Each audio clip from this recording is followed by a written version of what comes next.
ছেলেরা চেহারার যত্ন নেয় না, শরীরের যত্ন নেয়। আর মেয়েরা শ- শরীরের যত্ন নেয় না, অথচ চেহারার যত্ন নেয়। কি অদ্ভুত না বিষয়টা, খুবই রিডিকুলাস। অথচ একটা মেয়ের উচিত তার চেহারার চাইতে শরীরের যত্নটা বেশি নেওয়া। এবং কারণ তার অন্যতম মাধ্যম হচ্ছে একটা মেয়ের একটা মান্থলি একটি পিরিয়ডের মধ্যে যেতে হয়। এবং এই সময়টা কিন্তু লং একটা সময় পর্যন্ত তার এই পিরিয়ডের টাইমটা হতে থাকে, এবং যার ফলে তার বডি থেকে প্রচুর ব্লাড ফ্লো চলে যায়। এবং দ্বিতীয় যে সমস্যাটা হয়, একটা মেয়ের কিন্তু প্রেগনেন্সি একটা সময় চলে যেতে হয়, এবং এর উপরে তার মনের উপরে, শরীরের উপর অনেক প্রেশার ক্রিয়েট হয়, তাকে অনেক সাফার করতে হয়। এই বেশ কিছু কারণে একটা মেয়ের কিন্তু শরীরের যত্ন অবশ্যই নিতে হবে। সেটা কিভাবে সম্ভব?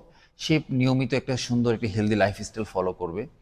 সেটা কি ধরেন প্রতিদিন ২টো করে ডিম, একটু শাকসবজি, তারপর নিয়ম করে একটু ফলমূল খেতে হবে, কলাটা খেতে হবে, ১ গ্লাস দুধ তার জন্য দরকার। কারণ এই সময় মেয়েদের কিন্তু বডিতে প্রচুর আয়রনের দরকার হয়, ফাইবারের দরকার হয়, ম্যাগনেসিয়ামের দরকার হয়। সে যদি ফাইবার চায় তাহলে কিন্তু তার কিন্তু কিছু বিনস জাতীয় খাবার খেতে হবে। যেমন ছোলা সিদ্ধ, বিভিন্ন ডাল, এই জাতীয় খাবারগুলো তার খেতে হবে।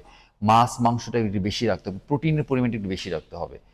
এবং অবশ্যই কিন্তু জিমে যেতে হবে, ওয়ার্কআউট করতে হবে।